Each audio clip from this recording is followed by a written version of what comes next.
Sunami tokko sitti beekin iskiriiniin cufaadha fakkeenyaaf haala kanaan jechuudha bifa kanaan osoo jiru viidiyoo waraabuudhaaf fayyadu. Amma bilbilli kee kun akkanatti yoo namni si harkatti argu cufaadha.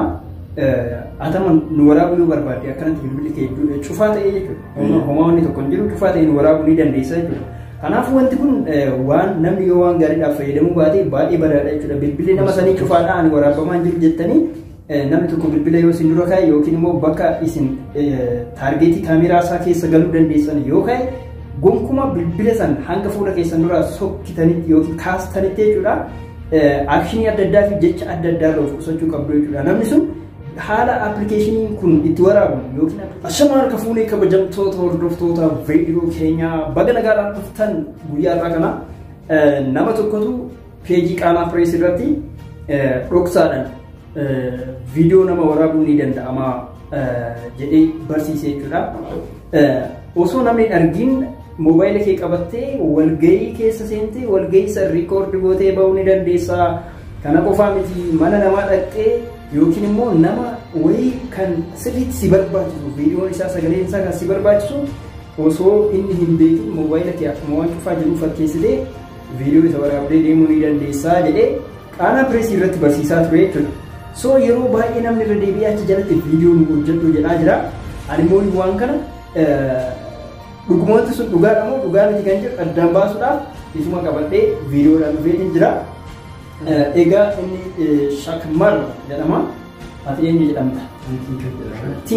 Tinker Creative jedhama. Graphics designerii, kaameramaan, bloggerii waan hedduu nama hojjetudha, yuutuubara.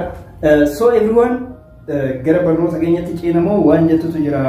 Anis amma maal beekta? Akkuma tanatti kan koomentiiwwan namoonni barreessan argee viidiyoo nuuf hojjetu maal jennaan wanta kan anis qabee gara uummata hordoftoota kenna Facebook irraa wanti kun akkam akka ta'e bifa viidiyootiin akka barsiisu yaada kanaaf. Yaada kana qabdaa ture jechuudha. So anii fi atis yaaduma tokko qabna. Okay, shakuun dhufee jira. Shakuun egaa waan adda addaa isin barsiisa. Kana boodas kana duras isin barsiisaa ture. Kan isinirraa eegamu namoonni haaraa dhuftan peejii keenya fooloo osoo hin godhin akka nu ilaalle deema. Barnoota gaariitu isin ta'a jechuudha yeroo birootiif. Okay. Egaa appilikeeshiniin kun feesbuukii keenya irratti jechuudha yeroo hedduu maxxansee ture radiidhaan yeroo hedduu maxxansaa ture san namoota 1,000 ol filaalee ture jechuudha barreeffamaanii koomentii hedduus argaa ture viidiyoon haalli itti fayyadame isaan wallee akkasumaan ta'e jechuudha. So har'a immoo viidiyoodhaan isin qabatu jechuudha. Appilikeeshiniin kun iddoo garaagaraatti iddoo viidiyoo waraabuun isinitti tolutti jechuudha. Fakkeenyaaf walgahii irratti kutaa keessatti bakka hin jiraanne iddoo mana saloonii keessatti fa'a. So iddoo kanatti viidiyoo waraabu sunami tokko sitti beekin iskiriiniin cufaadha fakkeenyaaf haala kanaan jechuudha. Bifa kanaan osoo jiru viidiyoo waraabuudhaaf fayyadu. Amma bilbilli kee kun akkanatti yoo namni si harkatti argu cufaadha. Atama nu waraabuu yoo barbaade akkanatti bilbilli kee cufaa ta'ee jechuudha. Homaa wanni tokko hin jiru cufaa ta'ee nu waraabuu ni dandeessa jechuudha. Kanaafuu wanti kun waan namni yoo waan gaariidhaaf fayyadamuu baate baay'ee bareeda jechuudha. Bilbilli nama sanii cufaadha ani waraabamaa hin jiru jettanii namni tokko bilbila yoo isin dura kaa'e yookiin immoo bakka isin taargeetii kaameraa isaa keessa galuu dandeessan yoo kaa'e gonkumaa bilbila san hanga fuula keessan dura sokkitanitti yookiin kaastanitti jechuudha. Akshinii adda addaa fi jecha adda addaa irraa of qusachuu qabdu jechuudha. Namni sun haala appilikeeshiniin kun itti waraabamu yookiin appilikeeshinii kana fayyadamee isin waraabuu ni danda'a jechuudha. Wanti kun karaa gaariidhaan itti fayyadamuun dirqama ta'a jechuudha. Nutis kan barsiifnuuf namoonni akka isin waraabneef malee isin dhaqxanii namarratti sharrii akka gootan yookiin nama akka waraabdaniif miti. Yeroo ammaa kana viidiyoo wal waraabuun wal dabarsanii wal kennuun miidiyaa irratti wal gadhiisuun keessattuu dubartoota biyyoota arabaa jiran irratti wanti kun baay'ee irra deddeebi'amee raawwatamaa jira. Namni lubbuu ofii balleessanii jira jechuudha. Sababa kanaatiif barnoota guddaa isinii kennaa jirra. Xiyyeeffannoo godhaatii hanga xumuraatti wajjin tura hordofti. Dabalataa yaada iddoo tokkotti jira. Walgahii garaagaraa jedhee amma fakkeenyaaf wantoota yeroo kana jedhamu iddoo maarketanitti waraabanii viidiyoolee hin taane wantoota jechuun miidhaalee biyya kanatti fiduu danda'an akka irratti hin fayyadamu. Yeroo kamiyyuu maaliidha tokkoffaa qabiyyeen viidiyoo kana jechuun ka'umsi viidiyoo kana gara tokkoon wantoonni akkanas akka jiruun beekee haga danda'e wantoota hin taane of qusatuuf walumaa galatti barnoonni asirratti amma kenname kun wanta gaarii qofa irratti akka fayyadamu. Walgahii yeroo jennu already walgahii icciitii biyyaa keessa jiru ta'uu danda'a, icciitii gurguddaa qabu ta'uu danda'a. Namoonni walgahii san qopheessan haala kanaan viidiyoo waraabuun akka danda'amu beekanii namoota kaameraa qabatanii seenan akka eeganii fi jechuudha. Waan gaariidhaaf barsiisnee jechuudha. Kana barnoota keenya. Egaa dursa irratti sa'aatii barbaadan irratti illee viidiyoon akka jalqabu iskiriinii cufaa gootanii jechuudha. Sa'aatii barbaadanitti akka isin jalqabu gochuu dandeettanii. Iskeejuul jedhama. Iskeejuulii jechuudha. Sagantaadhaan jechuun akka haala saniif isin hojjetu gochuu dandeettanii. For example viidiyoon isin sa'aatii 8 irratti waraabuu yoo barbaadan amma sa'aatii 6 yoo ta'e sa'aatii 2 booda akka ofumaa sa'aatii sana eeggatee sa'a 8 irratti waraabuu jalqabu gochuu ni dandeessu jechuudha. Appilikeeshinii kana irratti kana jechuun natti fakkaata. Sadiitti hubattee tajaajilun eegaa garuu barnoota keenya tabarraa jechuudha. Egaa appilikeeshinichi isa iskiriinii moobaayilii kiyyaa irratti argitan kana jechuudha. Appilikeeshinii kana argachuudhaaf liinkii viidiyoo kana gubbaa jiruu fi koomentii jalqaba irratti ni argattu jechuudha. Isa san tuqxanii seentanii buufattan jechuudha. Baay'ee salphaadha. Egaa appilikeeshinicha keessaa yeroo seenu bifa kanaan nu banaa jechuudha. Wanta dhoksaa ta'e jechuun wanta waraabuu barbaannisan gidduu kana tuqneet kunoo akkuma asirratti argitan asuun yeroo amma kana waraabuu jalqabee jira jechuudha. Amma iskiriinii kenna cufnee waan hundaa waraabna jechuudha. Amma kallattii hundumaaniyyuu waraabaa jira. Eeyyee waraabaa jira. Amma yeroo kana kaameraa duubatti moo kaameraa fuulduraatti waraabaa jira? Kaameraa duubatti illee duubaallee waraabuu dandeetti. Okay, amma kaameraa kamiin sirreessiteeti? Kaameraa duuba. Eesh, kaameraa gara achaanoo jechuudha. Okay, amma isaan sirreessite. Okay, akka tasaa kaameraa fuulduraatti yoo waraabuu barbaade yoo mee akkamiin godha?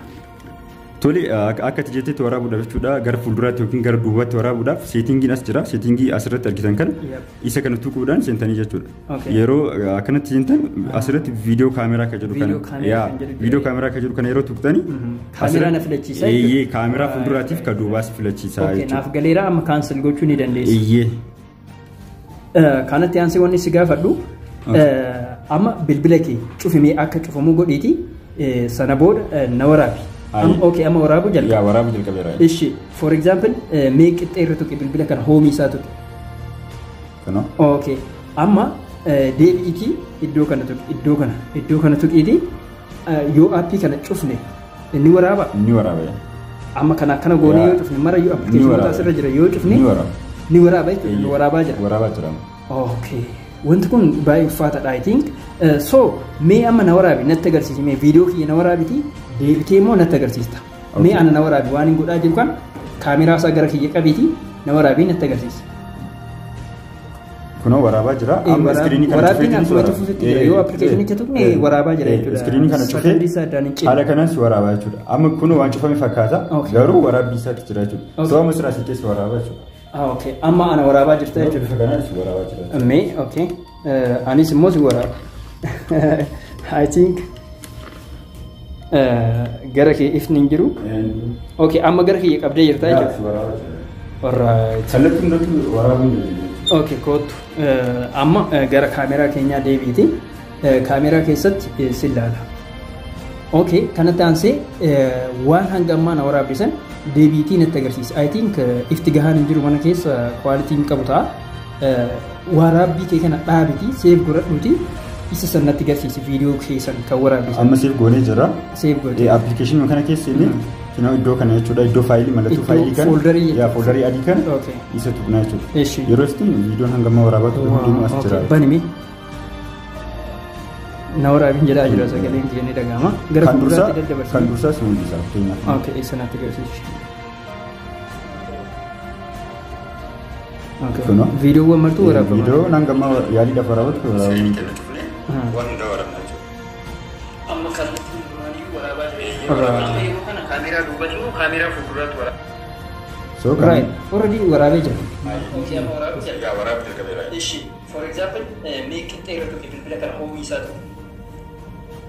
Okay. Hoomii tuqe irra garuu waraabbii ittuma fufeera. Iddoo kana tuqiitii. Okay. Yoo aappii kana cufne inni waraaba? Ni waraabee. Okay. Wanti kun baay'ee ulfaataadha I think. So mee amma na waraabi natti agarsiisi mee viidiyoo kiyya na waraabiti deebitee immoo natti agarsiista. Mee ana na waraabi waan hin godhaa jiru kan kaameraa isaa gara kiyya qabiti. Amma wanni adii ta'eef waraqaa kanatti gadi qabnee turreef. Kunoo waraabaa jira. Amma iskiriinii kana cufee jiru waraabaa. Waraabaa jira. Iskiriinii kana cufee haala kanaan si waraabaa jechuudha. Amma kunoo waan cufame fakkaata garuu waraabbii isaatti jira jechuudha. Sababa siraa si keessa waraabaa jechuudha. Kan si waraabaa jira jechuudha. Anis immoo si waraaba. I think gara kee ifti hin jiru. Okay, amma gara kee qabdee jirta. Yaa si waraabaa jira. Kallattii hundatti waraabuu hin dandeenye jechuudha. Okay, good. Amma gara kaameraa keenyaa deebiiti. Kaameraa keessatti si ilaala. So akkana jira amma yeroo egaa anis akka hordoftoota keenyaaf galuuf hin gaafii si gaafadhe malee waan hedduusaa waa'ee aappii kanaan wal qabatu nan beeka jechuudha. Aappiin kun faayil maanaajarii keessan keessatti fooldarii mataasaa banataa jechuudha. Akkuma aappii kana bilbila keessan irratti feetanii just wantoota isin asirratti feetan yoo barbaadan delete gochuu dandeessu, yoo barbaadan edit gochuu dandeessu, namaafis erguu dandeessu. Fooldarii mataasaa banateeti kan ta'u jechuudha. Bakka dhoksaadhaan viidiyoo waraabuu barbaadanitti akka waraabdaniif kan isin tajaajiludha. Appilikeeshinii kana fayyadamanii immoo namoonni yoo isin hubannoo kanaan qabaatin isinirraan akka rakkoo hin geenyeef isin barsiifne isin warri har'a yeroo jalqabaati waan kana dhagahaa jirtan wanti kun haaraa miti nama baay'eetu beeka garuu warri har'a dhageessan waan gaariidhaaf qofa itti fayyadamaa isiniin jenna. Qulqullinni viidiyoo keenyaa yoo isinitti toluu baate kabajaa guddaa wajjin dhiifama isin gaafanna jechuudha. Egaa nuti walumaa galatti faayidaa aappii kanaa qofa isin barsiisuu barbaanneeti haala salphaadhaan isinitti agarsiisneerra isin barsiisneerra jenneeti abdanna. Namoonni obsaan hanga ammaan wajjin turtan uffadha galatooma. Viidiyoo keenya laayik sheer gochuu hin irraanfatinaa. Aappii kana daawunlood godhachuudhaaf liinkii viidiyoo kana kara gubbaatiin kaawwamee fi koomentii jala jalqaba irratti kaawwame tuqaatii daawunlood godhadhaa. Wanti hafe jettan yoo jiraate shakkuu fi tinkaa itti dabaluu ni dandeessu. So kanuma bifa kanaan fayyadamaa waan gaariidhaan fayyadama gorsa kanuma isin dabarsina. Egaa appilikeeshinicha akkuma isin jedhe liinkii koomentii gubbaatii fi viidiyoo gubbaarratti argattu achi seenaatii buufadhaatti itti fayyadama. Galatooma.